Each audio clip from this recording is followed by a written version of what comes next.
coming down from Air Force One right now. He's waving to the crowd. This is quite a moment. Last year, the two leaders from DPRK in the United States met in Singapore, this time in Hanoi, Vietnam. The two are expected to talk to one another both on the 27th and on the 28th.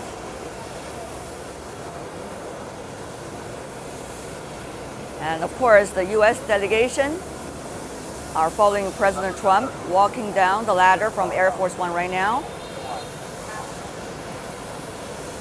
We understand from the airport, the U.S. President is going to take the transportation and therefore going to his hotel. It is not known yet to the public as to which hotel the U.S. President is going to stay for the night. However, we do know on the 27th, he is scheduled to have dinner with the DPRK leader, Kim Jong Un. Meanwhile, the DPRK leader, Kim Jong Un, arrived earlier in Hanoi. Around noontime, his entourage arrived, went into the embassy, came out, certainly explored the city and beyond.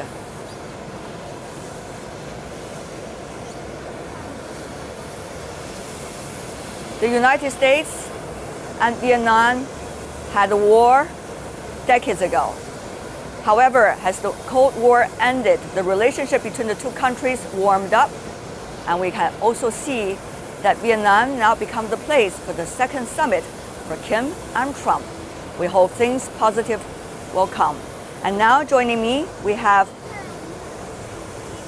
Vu Chu Tam, who is the Deputy Regional Managing Director of the U.S. ASEAN Business Council. Now you got the two leaders already landed. Yeah. In the city of Hanoi. You could hear behind us, Exactly. Quite a hustle bustling city. That's right. So is the city ready for the big 2 days to come? The city is more than ready, as you can see. You've been dealing with the American business community here in Vietnam. Of course, with the arrival of the U.S. President, bilateral issues could also be on the horizon for discussion. Is the President going to meet with the business leaders from the U.S. community? As far as I understand, yes. A business engagement for the President has been scheduled. As you may know, this is quite a controversial president. Well, he is arriving here in Hanoi for a big summit. There are a lot of things happening at home. Correct. And therefore, how do you see, from your perspective, the two agendas he needs to balance? On the one hand, big meeting with Chairman Kim. On the other hand, some domestic crisis. Well, I guess presidents are not normal people. They can handle multiple things at the same time.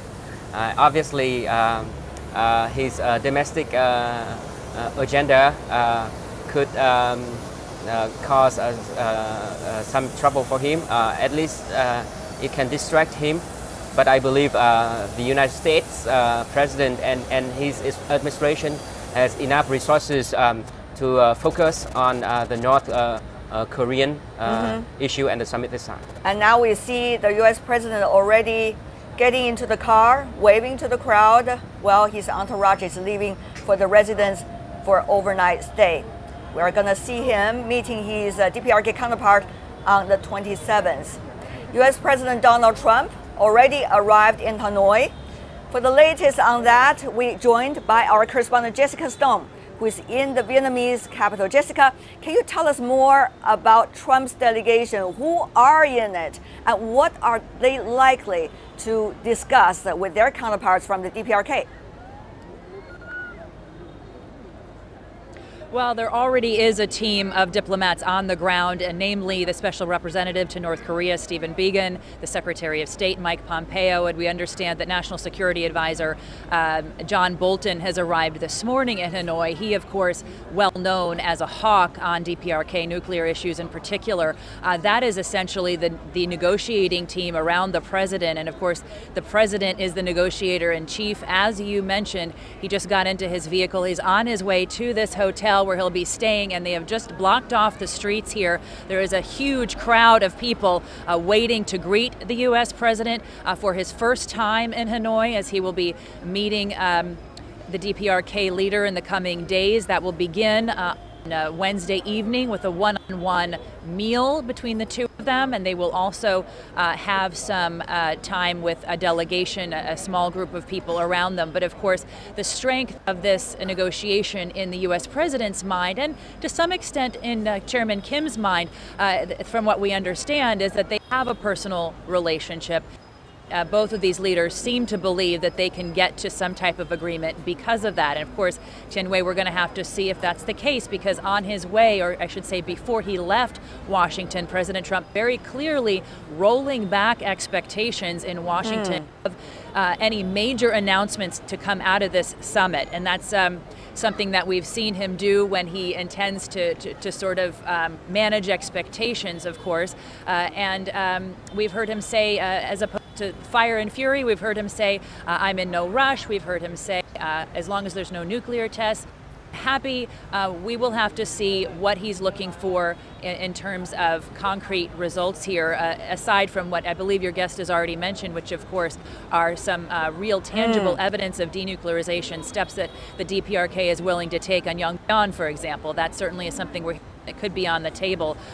What kind of economic sanctions or economic development the U.S. or other regional partners like China or South Korea could offer, those are also things that could and should be under discussion. But one thing we hear very clearly from U.S. officials is that they understand they need to have the same definition of denuclearization as North Koreans do, and they know that they have been clear that they do not have that. So will that be the major outcome that we get? We're here watching, waiting, and absolutely going to be reporting throughout the event, as you know. CGTN certainly is here to bring all the latest to our viewers around the world. Thank you very much, Jessica Stone, our reporter coming together with the White House Press Corps, and now in Hanoi. Thank you. Trump and Kim released a joint statement last time following their summit in Singapore. Our Rory Cohen takes us through the document. The joint statement included 4 points. 1. Both sides would look to establish new relations in accordance with the desires of their peoples. 2. They will work to build a lasting and stable peace on the Korean peninsula. 3. The DPRK said it was committed to the complete denuclearization of the peninsula. And 4, it also agreed to recover and repatriate the remains of soldiers in the Korean War, including the immediate repatriation of those already identified. Although critics said it was too vague and broad, there have been some tangible results. Pyongyang repatriated the remains of 55 American soldiers in August. However, despite some early optimism, progress hasn't been as swift as many would like. Trust seems to be the major issue, with both sides reluctant to give credit to the other. Rory Cohen, CGTN. And joining us now in Singapore is Lin Tan-Wai, adjunct research fellow at the National University of Singapore, helping us to unwrap what happened then and what's going to happen now. Professor Lim, what a pleasure to see you again since the Singapore summit. Tell me about peace, about denuclearization. Do the two sides, DPRK and the U.S., in your view, have same interpretations? In the first Trump-Kim summit, we can see that the U.S. standard is CVID, complete verifiable, irreversible denuclearization. Now I think the two parties are a lot more able to communicate their needs to each other, and President Trump is hoping to have some form of evidence of denuclearization or the stoppage of missile testing, something tangible for him to bring back to the critics back in the US. And for Mr. Kim, he's also looking for some form of concession, phased concession, for the efforts that have been done so far, and perhaps some efforts that's going to be exerted from now on. So a lot has to be, a lot would depend on the meeting between the two themselves and also between their subordinates to see where the line of so-called compromise can be. Right. Professor Lim, as you may know very well, probably better than many others, that both peace and denuclearization can only be achieved with the support of all the other parties involved, for example, earlier in the six-party talks. So, for example, earlier in the press briefing from the Chinese Foreign Ministry, Mr. Lu Kang talked about the frequent exchanges at the top level between China and the DPRK. What do you make of the other players watching what's going to happen in the next 2 days, Professor Lim? Well, the peace treaty has been much talked about, and there are hopes that the second Trump-Kim summit would lead towards the beginning steps of a peace treaty. After all, this is the last Cold War that's still unresolved, and it's also historically the first battle in the Cold War era. So many feel that it is perhaps time to talk about it, and of great enthusiasm in trying to push for some form of steps towards a peace treaty. Besides the U.S. and North Korea are China and South Korea. So these two countries also want to see peace dividends on the Korean Peninsula, because a peace treaty may open up opportunities for economic cooperation, investments, etc. Yes. So of course, these four parties are very much involved in the peace treaty possibility. The other last two members of the six-party talks no doubt would have some form of yearning for some form of peace on the Korean Peninsula. But right now, as it is, the principal players are between the two countries, joined very much by China and South Korea, which have been playing important intermediaries in this process. Okay. Professor Lin Tan-Wai, coming from the National University of Singapore, thank you so much, sir, for sharing your views with us. And that is all the time we have now from Hanoi. We'll go back to Beijing, where we will have further reports from the Korean Peninsula. Back to you, Erica. All right, Tian-Wei, thank you so much. Well, a flurry of diplomatic activity has gone on behind the scenes to lay the groundwork for the summit. But as CGTN's Sean Caleb's reports, any successful outcome will largely depend on just those two men. Right after the first summit with DPRK leader Kim Jong Un last June, U.S. President Donald Trump was gushing, touting its success. I think better than anybody could have expected. But the pact they signed was long on promises and short on specifics, and the world mostly shrugged. While, people did say, well, concretely, tangibly, what did you get out of the deal? Bear in mind, North Korea has been building its nuclear program over decades. It's not going to be dismantled in a year. Trump and Kim get all the headlines. They're the ones the cameras chase. But behind the scenes, carving out the specifics, are the leaders' trusted diplomatic aides. The two leaders should focus on the relationship, on the bigger picture, and those that work for them get down to the nitty-gritty and the details. For Team Trump, that includes U.S. Secretary of State Mike Pompeo and National Security Advisor John Bolton. The point man for the U.S. is Envoy Stephen Biegun.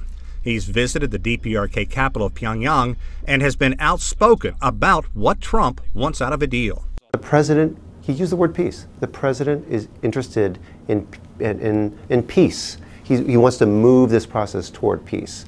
I think that the Vietnam talks could potentially go well, provided that we do not aim for complete and near-term North Korean denuclearization. It's just not realistic. O'Hanlon says it's been a core part of the Kim family legacy dating back to the 1960s, and the country will not readily give up nuclear weapons, even for economic growth. For Team Kim, the list includes Ri Yong Ho, the DPRK foreign minister who called Trump President Evil at the UN General Assembly in 2017. There's also Kim Yong-chol. He's considered Kim's right-hand man and the nation's former military intelligence chief. It is a summit between two really, you have to say, larger-than-life personalities, right? That's our president, and that's clearly Kim Jong Un in the way that his society is set up. With all the backroom discussions, experts believe the success or failure of the summit will really hinge on two people with personalities larger than life, Donald Trump and Kim Jong Un. Sean Caleb, CGTN in Washington. All right, and for more on this, we are joined in the studio by Jiao Tong. He's a researcher at the Tsinghua Carnegie Center for Global Policy. So thank you so much for joining us. And let's dig a little bit deeper here about expectations. It seems that just a few days ago, Trump seemed to be lowering the expectations on the meeting, saying he is not in a rush. So what exactly do you think Washington expects to come out of this summit? And on the other side of things, Pyongyang, what are their expectations? Well, of course, Washington wants to see as much North Korean concession on denuclearization as possible. The best outcome for the United States would be North Korea being willing to roll back its existing nuclear and missile programs. But that is unlikely to happen. That's my personal view. I think North Korea might be open to freeze and limit its nuclear and missile programs, but I think that would be an acceptable outcome at the end for the United States. For North Korea, of course, lifting existing economic sanctions is the top priority.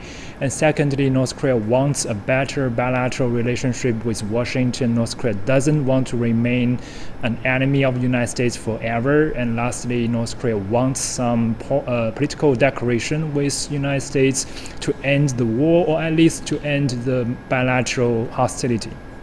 You know, Trump describes his relationship with Kim Jong Un as, quote, a very, very good one. How much do you think their own personal chemistry matters in actually netting some sort of really tangible results out of this second summit? Well, I think the personal chemistry between the leaders matters. That can enable the two leaders to communicate more candidly. If there is a crisis of some sort, they can just pick up the phone or write letters to diffuse the tensions. However, I would say the distrust in North Korea towards the United States is not only at the top leadership level, it is among the general public of the entire North Korean people. So you have to basically build trust between the two nations, between the two peoples, and that can take years. If you look at the US-Vietnam example, that transformation of the bilateral relationship took more than 40 years. So this is only the beginning of an improvement of the bilateral relationship, which will be a very long process. No doubt, and certainly when we were looking at the summit in Singapore, we're saying that is a good first step. Now we have the second good step, hopefully. All right, Jiao Tong, thank you so much for joining us.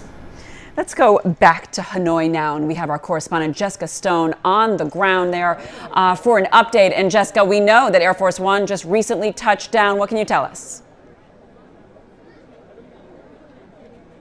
Well, I can tell you there's a lot of excitement building out here. People have brought their children, their babies, their brothers, their sisters out here to watch the U.S. president arrive at his hotel here in the western part of the city. And you know, they've been building steadily. We've talked to some of them about what brought them here. We know there are high school teachers. Many people in traditional dress have arrived. And just down the street, which I believe will be how the president will arrive, we see American flags, a lot of Vietnamese flags. Occasionally, we even see some DPRK flags. There's one flying just over there. So this is almost being considered the kind of a great thing to do tonight. We've seen a lot of women dressed up at a social club just around the corner for the event. Everyone wanting to make the U.S. president feel welcome, much like we saw them make the DPRK leader welcome when he came earlier today to his hotel. And of course, this is a big deal for people who live in Hanoi.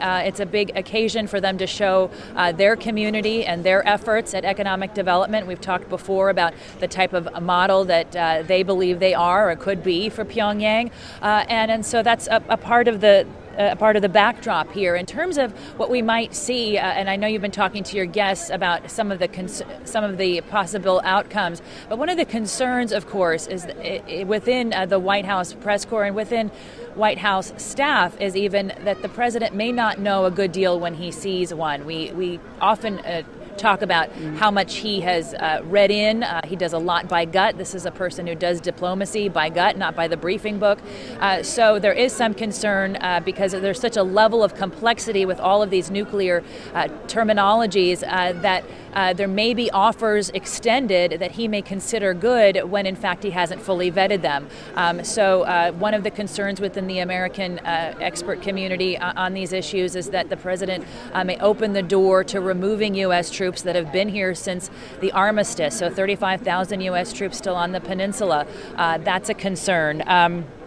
There's also quite a large possibility that there could be some sort of peace declaration declared. Not an armistice because, of course, China would have to be a signatory, the UN peacekeepers would have to be a signatory, but some other type of a declaration that would then open the door to some type of troop removal. Of course, economic incentives very much on the table. And as your guests have been talking about, what American negotiators are looking for is some kind of list of places that can be inspected for nuclear materials, some type of concession perhaps on Yongbyon, the major nuclear facility there, and definitely trying to come away here, of course, with some type of outcome, because this is not a history-making event in the visual sense as it was in Singapore. Certainly this is a big event for people here in Vietnam, but in terms of what happens between Kim and Donald Trump, it's not going to be considered a success unless there are tangible outcomes on the denuclearization and on the sanction issues. It's one of the things at play here. Tianwei? All right, Jessica Stone, live for us from Hanoi. Thank you so much. And we have more international news straight ahead. Stay with us. You're watching The World Today.